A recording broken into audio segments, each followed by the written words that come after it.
Sustainable business is fueled by sustainable, sacred sales. And those happen when you rest in your truth, when you rest in your knowing, when you rest in your true power, which is enormous and tender at the same time. Sales is the skill we have not been taught in our society that gives us financial freedom. We live in a society where class is presented as something fixed. Whatever class we're given, that's the class we get to live. People who are born into a really wealthy environment have no idea how. They weren't taught how to become wealthy. They were taught to be wealthy. But they don't know how to change any more than anybody else does. Sales is the skill that dismantles that fixed state. You learn sales, you can make money anytime you want, anytime you need for the rest of your life. When I say sales, when I say money, I am always talking about truth and God, always. They are not ever separate from me. The power that you get to exercise in your own life is directly connected to your willingness to claim your power to serve and be willing to be intimate, willing to be rejected, willing to be seen in your power.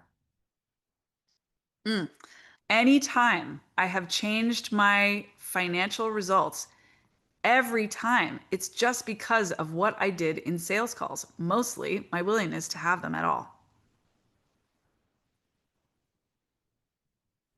Sales is the activity that will change how money moves in your life, in your business.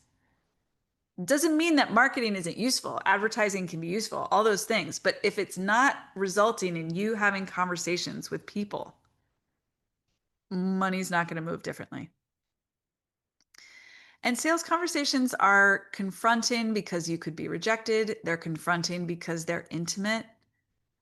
They're confronting because they are a space for you to be seen in your power, in your truth.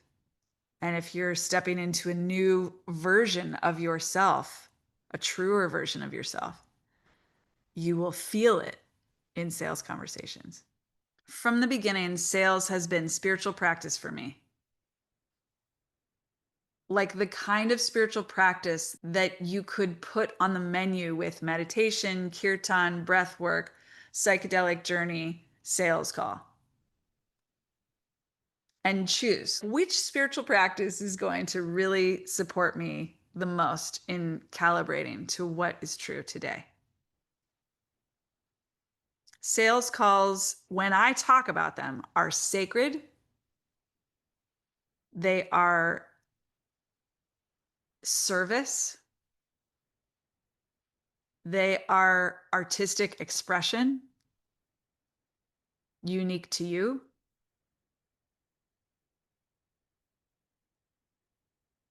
When I talk about sales calls, I'm talking about what you do when you are a coach talking to a potential client. I'm talking about what you do when you are a filmmaker, fundraising, raising funds for a film. I'm talking about what happens when you are a venture capitalist looking for an investor.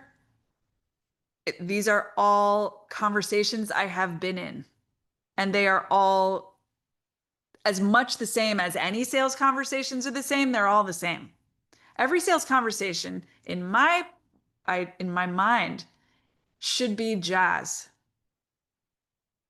Every single one should be a unique creative pulse between you and the person or people you're talking to. There is no formula. The formulas go against the essence of what makes sales calls service. It doesn't mean that you don't learn some structures for how to play your instrument, let the music come through you. But they change based on the person that you're talking to.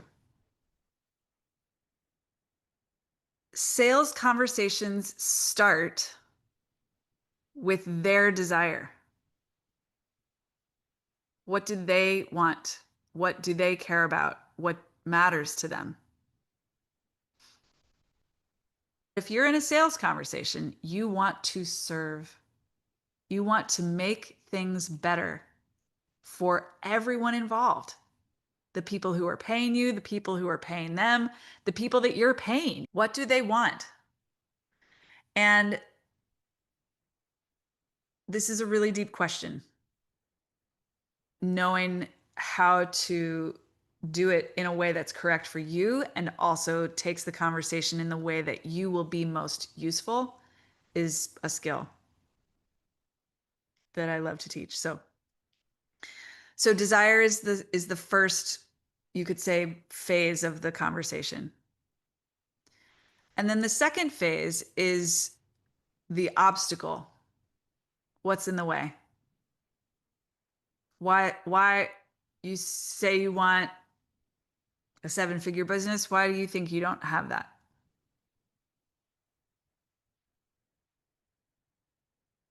I'm thinking about the Costa Rica project that's in the room. What do you get out of it? What do you care about? What's the goal? Whatever they say, then why isn't that your default setting? And if they're like, oh no, it is, then you haven't gone deep enough in the desire. Okay, well then let's go back. What's the thing that you don't have already that you want? Because I'm only here for massive transformation. Like, yes, we're talking about a business transaction, we're talking about you investing in this project, but why are we talking? Because you could find 100 other projects in the next 5 minutes to invest in. Why are we connected? What's going to get, what's going to have this experience be life changing for you? Go there. Go there.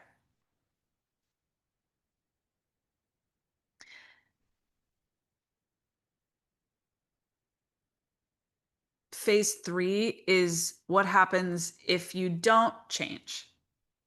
I call that default. And really, this whole thing is just about looking at change, looking at decision, looking at the fork in the road. There's something that they are there to change, or they wouldn't be talking to you. What is it? Your job here is to help them be clear,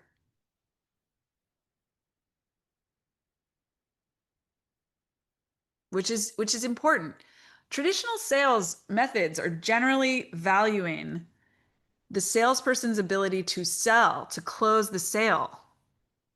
I don't believe in that. I don't like being sold things that I don't need. We're living in a society where nobody does. I mean, people are real sensitive, real mature, real clear when it's not about them. They can feel it a mile away. So you get the relief of knowing that your job isn't to sell anyone that isn't wanting what you've got. That's not your job. Your job is to serve them by helping them understand the fork in the road that they're at. If they want to go down the fork of change and you can help them, then it changes. Then the conversation changes. But for the first half, if not more, of the sales conversation, you're not there yet. You're just trying to understand what the lay of the land is. So this is what you say you want. This is why you don't have it. And this is what you have instead. Or this is what you will have instead down the road. Then the fourth phase is I call serious. And it's real simple. It's just like which direction you go in. I call it serious because I usually, at that point, I know which direction they want to go. And so I'm asking the question in the form of, how serious are you about making change? They don't have to do it yet, but I'm going to ask them. I call this the sales score. It's an improvisational structure that organizes the conversation so that you know where you are at every point in the conversation. It's not a formula. It's not a script. You're going to do it different ways every time. You're going to use what they say in ways you cannot rehearse for, you cannot prepare for. I still am at risk to go rogue.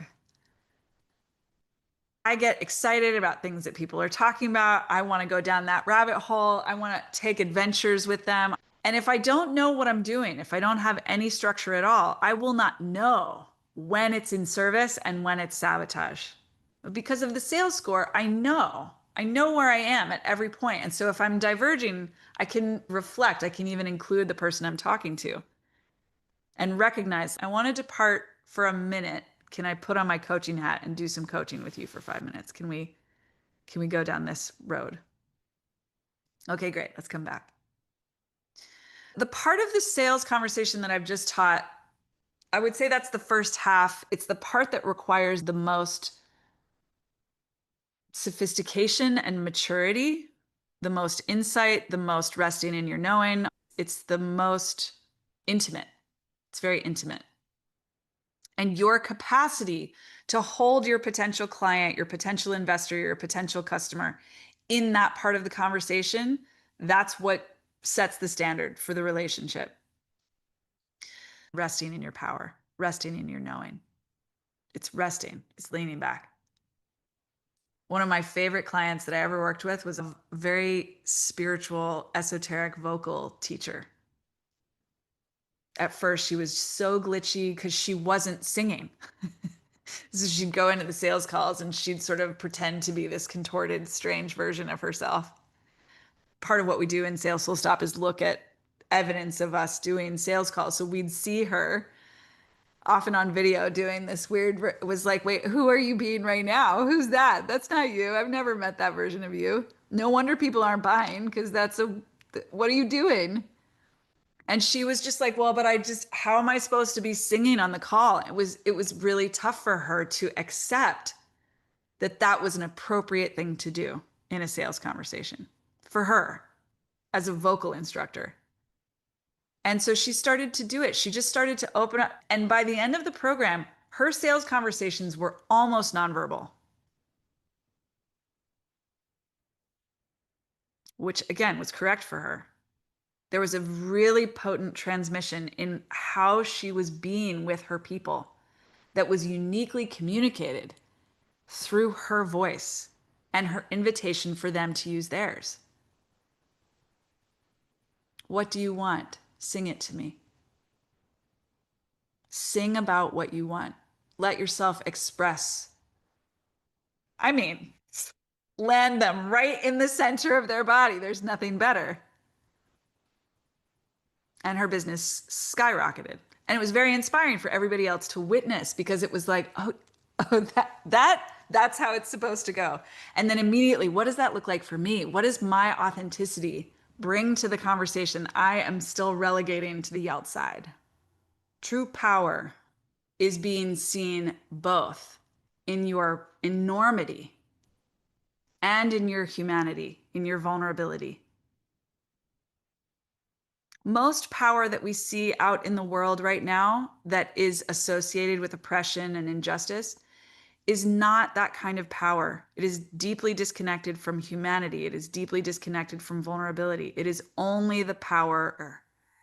There is tremendous nakedness when you say yes to being seen and known and experienced in your true power, both in the direction of your greatness, to be seen and experienced as the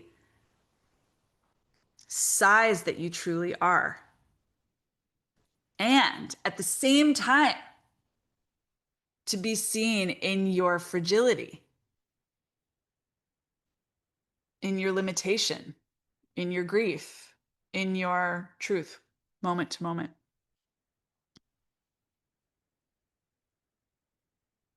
Sales requires both. Everything you want.